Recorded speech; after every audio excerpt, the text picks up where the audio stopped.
Dear students, welcome to my YouTube channel Unique Physics by J Sir. Here we will discuss 12th Physics, chapter number 1, Electric Charges and Field. Now here we are going to explain important illustration of this chapter, illustration number 1.7. Okay, so this is the question of illustration number 1.7. Consider three charges Q, Q and minus Q placed at vertices of an equilateral triangle as shown in figure. So this is our equilateral triangle. Here we consider 3 points A, B, C. Okay, and on this 3 point consider three charges plus Q and minus Q. What is the force acting on each charge? So first of all we find force acting on first charge placed at A point. Then we find force acting on this charge placed at B point, and then we find force acting on this charge, okay, placed at C point. So first of all we find force acting on A charge.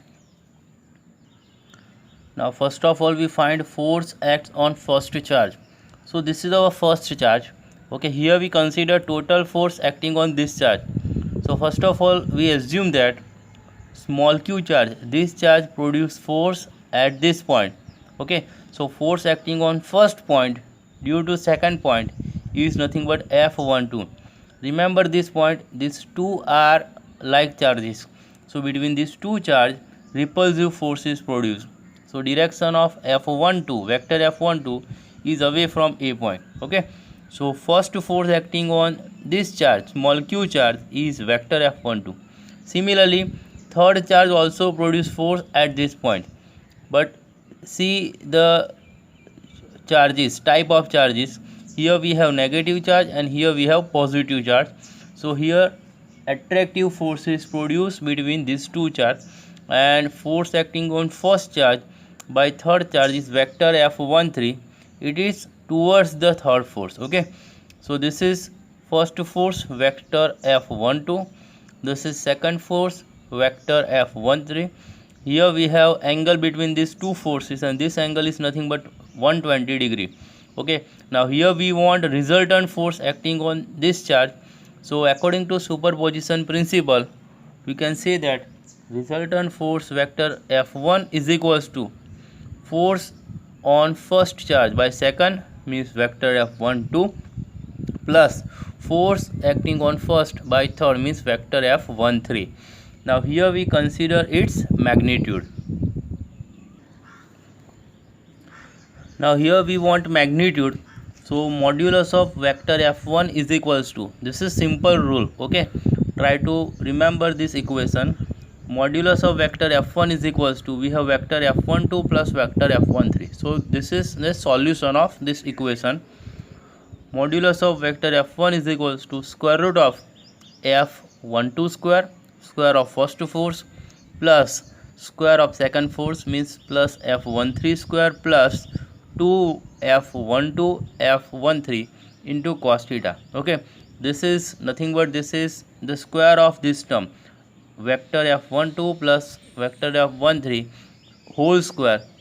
Okay, so this is the result of this simple mathematical step. Now here magnitude of charges are equal. For first point and second point magnitude of charges are equal, distance between them is also equal. Here we have first and third charge, again magnitude of charges are equal, distance between them is L. Okay, length of side of equilateral triangle. In short, force between first and second charge is equals to force between first and third charge is equals to F. So force, magnitude of force between first second and between first and third charge is equal. And see this figure very carefully. Angle between vector F12 and vector F13 is 120 degree. So theta is equals to 120 degree. Therefore put this step. So modulus of vector F1 is equals to square root of F square plus F square plus F12 into F13, means F into F. So it is F square cos 120 degree. Now cos 120 degree is equals to minus 1 by 2. So modulus of vector f1 is equals to square root of f square plus f square. It becomes 2f square plus 2f square as it is, and cos 120 degree is equals to minus 1 by 2. So square root of 2f square, okay, f square plus f square means 2f square. This 2f square as it is, and cos 120 degree is equals to minus 1 by 2. So here we have square root of 2f square.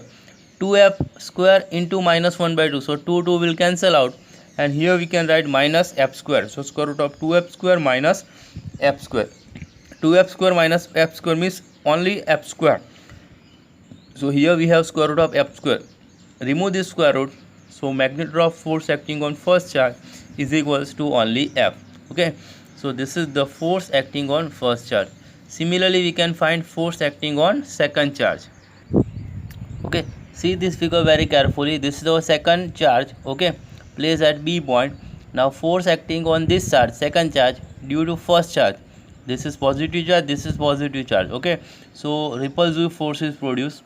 So direction of force acting on second charge by first charge, vector F12, is away from this charge. Okay.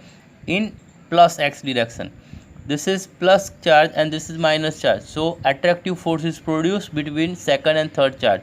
So direction of F vector F23 is towards this charge. Okay. So force acting on this charge due to first charge is vector F12. Force acting on this charge due to third charge is vector F23. Again, angle between these two force is 120 degree. So we can use similar equations to find force acting on B charge. Okay, B charge means second charge. So here force acting on second charge is nothing but vector F2 is equals to, due to first charge means vector F21, and due to third charge vector F23. So vector F2 is equals to vector F21 plus vector F23. Same way here we find its magnitude. Now try to solve this step.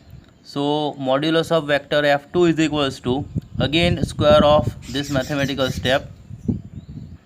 So modulus of vector F2 is equals to square root of F21 square of first step, plus F23 square of second step, plus 2F12 F23 into cos theta. Again here magnitude of charges are equal and their distance are equal. So F21 is equals to F23 is equals to F, and put theta is equals to 120 degree. See this figure very carefully. Again, angle between these two forces is 120 degree. Clear? So therefore our next step is modulus of vector F2 is equals to square root of F square plus 2F square into cos 120 degree. Okay, see this first step very clearly. Okay, we have same equation here, and F square plus F square means 2F square into plus 2F square as it is. Cos 120 degree means minus 1 by 2. Now try to solve this step. So we have vector F2 is equals to square root of 2F square plus 2F square into minus 1 by 2. Here 2 will cancel out. So we have only minus F square here. In second term we have minus F square. So square root of 2F square minus F square means only F square. Okay, same way. Okay, last time already for first force we explained this type of mathematical step. So square root of F square, so remove square root. So again force acting on second charge vector F2 is equals to F. Okay, so same force act on this charge also. So vector modulus of vector F1 is equals to F, and modulus of vector F2 is equals to F. Now we have third charge. Here we will use same situation, same phenomena to find force acting on this charge. See the last situation of this example. Okay, now here we want force acting on third charge. Now this is negative charge. So force acting on third charge by first charge is vector F31. But this is negative charge, this is positive charge. So attractive force is produced between these two charges. So see the direction of vector F13. It is acting towards A point. Okay. So force acting on third charge due to first charge is vector F31 towards first force. Okay. Similarly, force acting on third by second is vector F32.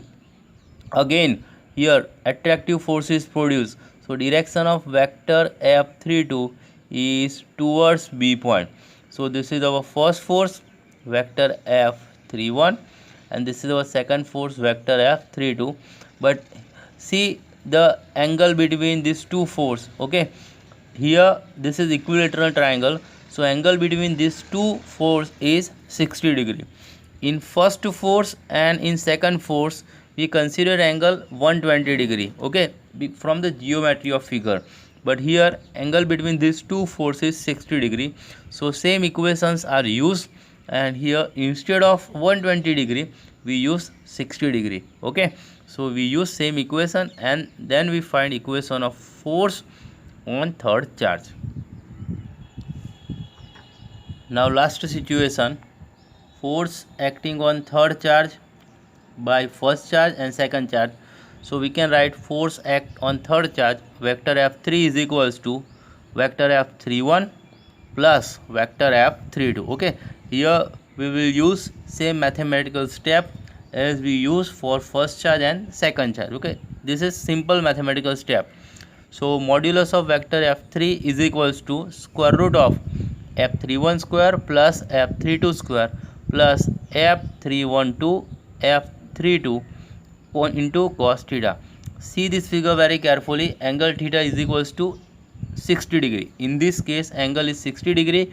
Again modulus of F31 means F31 is equals to F32 is equals to F. Okay, forces between these charges are equal, magnitude of forces are equal, so we can write square root of F square plus 2F square into cos 60 degree. Okay, so we have square root of F square plus F square means 2F square into plus 2F square as it is. Cos 60 degree means 1 by 2. This is cos 60 degree, so its value is plus 1 by 2. So here 2 will cancel out, so in square root of we have 2F square plus only F square, so square root of we have 2F square plus F square means square root of 3F square. Now remove this square root, so modulus of vector F3 is equals to square root of 3 as it is, and square root of F square means F, so modulus of vector F3 is equals to root 3 into F. Okay, so force acting on first charge is F, on second charge is also F, but force acting on third charge is square root of 3F. So in this example we can find force acting on this charge, 3 charge placed on 3 vertices of equilateral triangle. This is important example. This is simple mathematical step. Okay, try to prepare this mathematical step. Thanks.